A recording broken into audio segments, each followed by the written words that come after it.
धम्म शिकूयात बाबासाहेबांच्या दृष्टिकोनातून या उपक्रमातील आजच्या नव्या सत्रात पुनश्च आपल्या सर्वांचे मनपूर्वक स्वागत करते। बुद्ध धम्म आणि संघ या त्रिरत्नांच्या प्रभावाने आपण सर्व सजीव सुखी होऊयात ही मंगलकामना करते। मित्रमैत्रिणींनो, आपण बुद्ध आणि त्यांचा धम्म हा ग्रंथ आचार्य BC वानखेडे सरांकडून शिकून घेत आहोत। त्यांच्याकडून आतापर्यंत आपण पाच खंड शिकून घेतलेले आहे, समजून घेतलेले आहे। पाचही खंडातील प्रत्येक प्रकरण आपण पाहून घेतलेलं आहे आणि आता आपण पदार्पण केलेला आहे खंड क्रमांक 6 मध्ये। काय आहे खंड क्रमांक 6 मध्ये, कुठले विषय आलेले आहेत, आपल्याला काय नवीन माहिती समजून घ्यायला शिकायला मिळणार आहे, तथागतांचे कोणते कोणते उपदेश त्रिपिटकातील कुठल्या कुठल्या ग्रंथामधून आलेले आहे हे सुद्धा आपल्याला सर सांगत असतात। तर आपण ते सगळे बघून घेऊयात आणि आजच्या प्रकरणाला शिकून घेण्याकरता, आजच्या सत्राची सुरुवात करून घेण्याकरता साहेबांचे स्वागत करूया। वंदनी सर, जय भीम। जय भीम सर, स्वागत आहे आपलं नवीन खंडामध्ये। आपण खंड 5 पूर्ण केले आहे आणि फारच खूप कोटी कोटी धन्यवाद सर, आभार आहे आम्हा सर्वांतर्फे, म्हणजे माझ्या एकट्यातर्फे नाही, काही आपले जे दर्शक आहेत ते तर असे आहेत की ते नियमितपणे बघत आहेत आणि ते कमेंट सुद्धा करतात। काही व्हॉट्सअपवरती मला किंवा मेसेजेस करून, कॉल करून सुद्धा मला नियमितपणे आपले धन्यवाद ते तुमच्यापर्यंत पोहोचवायला मला सांगतात नेहमीच। तर आपण खंड 5 पूर्ण केलेला आहे आतापर्यंत। आपण खंड क्रमांक 6 मध्ये पोहोचलेलो आहे। खंड क्रमांक 6 मध्ये बाबासाहेब लिहित आहेत त्यांचे आश्रयदाते, त्यांचे समकालीन कोण होते, त्यांचे समकालीन कोण होते, बुद्ध आणि त्यांचे समकालीन, म्हणजे ज्यावेळेस बुद्ध होते त्यावेळेस त्यांचे समकालीन कोण कोण होते। आणि त्याच्याबरोबर हे जे पहिला क्रमांकाचा भाग आहे यामध्ये त्यांचे आश्रयदाते, त्यांचे सहाय्यकर्ते म्हणून पण दाखवलेले आहे। दानाचं फार महत्त्व सांगितलं आहे सर, आपण यापूर्वी पण सांगितलेलं आहे। दान केल्याने शरीर शुद्ध होते हे सुद्धा आपण आम्हाला मागच्याच काहीच सत्राच्या पूर्वी सांगितलेलं आहे। तर जे त्यांचे सहाय्यकर्ते होते, आश्रयदाते होते, त्यांनी कुठल्या कुठल्या प्रकारे दान कर्म केलेले आहेत आणि आपल्या पुण्याचा संचय वृद्धिगत केलेला आहे हे सुद्धा या भागामध्ये आलेलं आहे। आपण आम्हाला पहिलं हे जे प्रकरण आहे राजा बिंबिसाराचे दान हे आलेलं आहे। कशा पद्धतीने त्यांनी त्यांचं दान कर्म पार पाडलेलं आहे हे आम्हाला समजून सांगावं ही विनंती करते सर। आपण 5 खंड संपवलेले आहे। पहिला खंड सिद्धार्थ गौतमाचा जन्म झाला, सिद्धार्थ गौतम बुद्ध झाले। दुसरा खंड जो बुद्धाला भेटला त्याला बुद्धाने बदलून टाकलं। तिसरा खंड बुद्धाची शिकवण। चौथा खंड पुनर्जन्माचा सिद्धांत। एवढंच नव्हे तर त्याचमध्ये बौद्ध जीवन मार्ग, धम्मपद पूर्ण आलेले आहे। एवढंच नव्हे तर गृहस्थाकरता प्रवचन दिलेले आहे। पहिलं प्रवचन पती पत्नीचं दिलेलं आहे खंड क्रमांक 4 मध्ये। खंड क्रमांक 5 संघ, भिक्षू कसे असावे, सोबतच गृहस्थ देखील कसे असावे, भिक्षूचे नियम, उपासकाकरता भिन्न आहे। आणि आता नुकतंच आपण मागचं जे व्हिडिओ पाहिला तो कन्येकरता भिन्न आहे, म्हणजे मुलींनी लग्न झाल्यावर आपल्या घरी जाऊन कसं राहावं इथपर्यंत मला असं वाटते आपण 5 खंड सहज आपण बघितलेले आहे। आपण बघून घ्यावे मागचे व्हिडिओ, चांगल्या प्रकारे आपल्याला मदत होईल। आता आपण खंड क्रमांक 6 मध्ये आलो। खंड क्रमांक 6 बुद्धाचे समकालीन। बुद्ध ज्यावेळेस होते त्यावेळेस ते जे समकालीन होते ते समकालीन आणि आता त्यांचे सहाय्यकर्ते म्हणजे काय,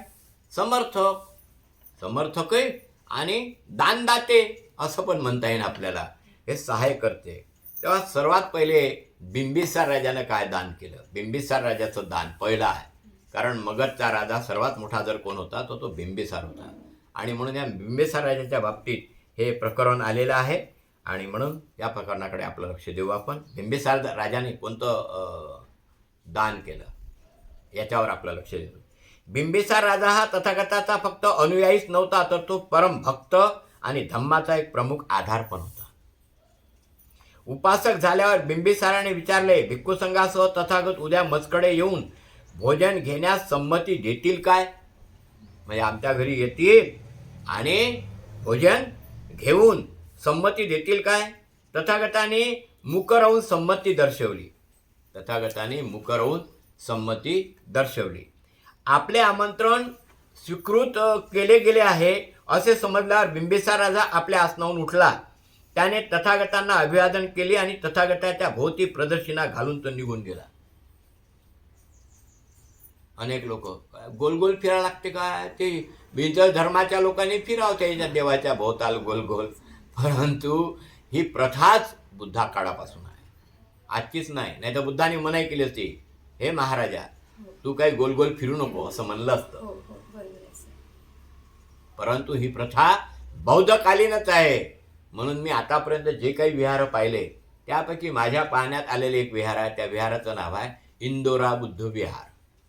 त्या इंदोरा बुद्ध विहारामध्ये कुठूनही या तुम्ही तिकडे भारतातून, पण एकदा जसं आपण दीक्षाभूमीमध्ये गेलो की गोल गोल फिरू शकतो, असे गोल गोल हो गोल गोल फिरू शकतो, हो. बरोबर लक्ष द्या. हो. तसंच तिथे देखील मूर्ती मांडलेली आहे, त्या मूर्तीच्या भोवताल आपण गोल गोल फिरू शकतो. कुठे? इंदोरा बुद्ध विहारात आपण पाहू शकतो. मी सांगितलं असं, म्हणजे जे कोणी पाहतील बिचारे त्यांना असं वाटलं चला बा इंदोरा बुद्ध विहारात जाऊन पाहू आपण गोल गोल कसं फिरता येते. दीक्षाभूमीत जाऊन आपल्याला गोल गोल कसं फिरता येते. रात्र संपताच बिंबिसाराने उत्तमोत्तम भोजनाची सिद्धता केली आणि वेळ होताच तो म्हणाला, तथागता वेळ झाली, भोजन तयार आहे. तथागतांनी 2 प्रहर होण्यापूर्वी चिवर परिधान केले. उत्तरीय म्हणजे उत्तरासंग आणि भिक्षापात्र पूर्वजटील भिक्खू समवेत तथागतांनी राजगृहात प्रवेश केला. पूर्वजटील म्हणजे काय? ते उरुवेला काश्यप, नदी काश्यप, गया काश्यप हे जटिल होते. जटिल म्हणजे मार दाड्या होत्या, केस होते म्हणून त्यांना जटिल म्हणतात. जटा वाढवल्या होत्या म्हणून त्यांना जटिल म्हणतात. तथागत बिंबिसार राजाच्या महालाकडे निघाले. तेथे गेल्यावर त्यांच्यासाठी सिद्ध केलेल्या आसनावर भिक्खूसह ते बसले.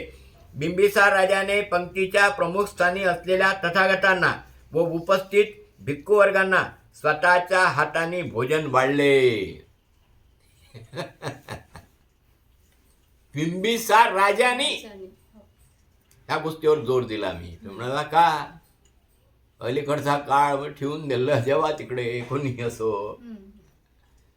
असो ते असं चालत असते. म्हणून अन्न हे आपल्या स्वतःच्या दान म्हणजे काय? निवड फक्त ते मांडून दिलं म्हणजे दान झालं काय? नाही, स्वतःच्या हाताने. शब्द लक्षात घ्या. त्या राजांनी, बिंबिसार राजांनी भोजन वाढले आणि तथागतांनी भोजन झाल्यावर आपले भिक्षापात्र धुवून स्वच्छ करतात बिंबिसार राजा तथागताजवळ येऊन बसला.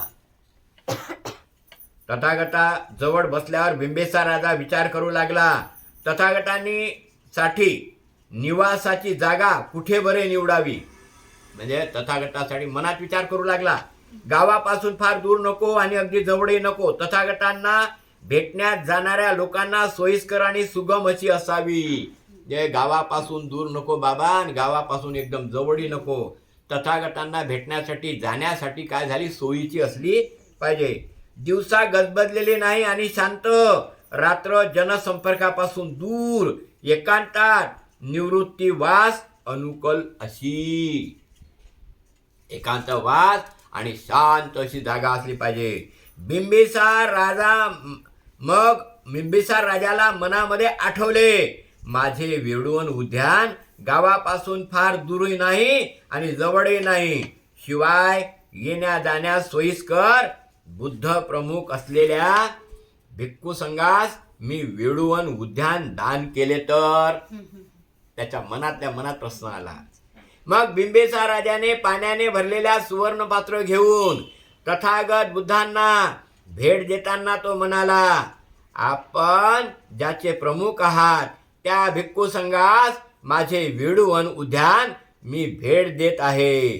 तथागताने उद्यानाचा स्वीकार करावा.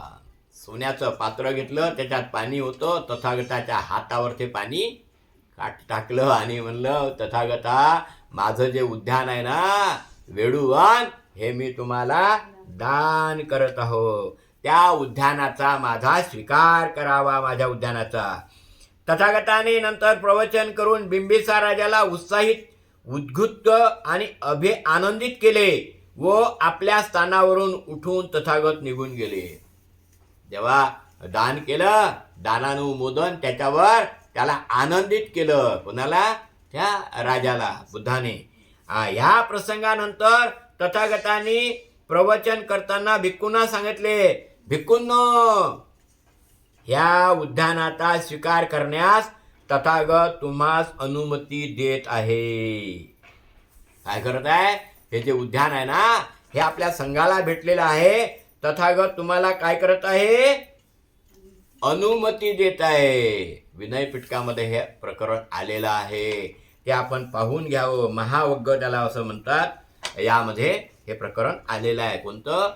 आपल्या वेळुवनाच्या दानाचं, राजा बिंबिसाराचं वेळुवन दान आहे. फारच महत्वाचं आहे. दानाची प्रक्रिया. हे काय झाले?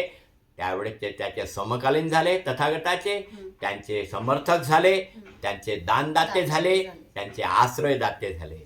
आणि म्हणून ते निवड फक्त आश्रयदाते नव्हते, तर तथागताचे परमभक्त होते. तथागतांकडे जाऊन वेळोवेळी त्यांची भेट घ्यायचे आणि अडीअडचणी असल्या तर त्यांना ते मदत करायचे. आपण पाहिलं त्यांनी 4 ओटी केल्या होत्या. त्या मागचे प्रवचन पाहिले आपले 4 ओटीचे. हाच तो बिंबिसार होय. हाच बिंबिसाराचा होय. तेव्हा हे प्रकरण इथंच आपण थांबूया. साधू साधू साधू. धन्यवाद सर. सुंदर. फार महत्त्वाचं आहे दान प्रक्रिया. आपल्याला याच्यापूर्वी पण सरांनी सांगितलेलं आहे. वेळोवेळी ग्रंथामध्ये अनेक ठिकाणी हा विषय सुद्धा आलेला आहे. ते राजा महाराजे होते, त्यांनी आपले वन आणि वेळुवन वगैरे दान केलेलं आहे. आपण आपल्या पात्रतेनुसार जे शक्य होत असेल तेवढं दान करायला पाहिजे. आपल्या परीने आपण हा व्हिडिओ जरी स्प्रेड केला तरी धम्माचं एक छान दान होऊ शकतं असं मला वाटतं. पुढील प्रकरणात पुढील सत्रात भेटूयात आपण. सर्वांचे मंगल हो, कल्याण हो. सर्वांना जय भीम. जय भीम सर. जय भीम. जय भीम.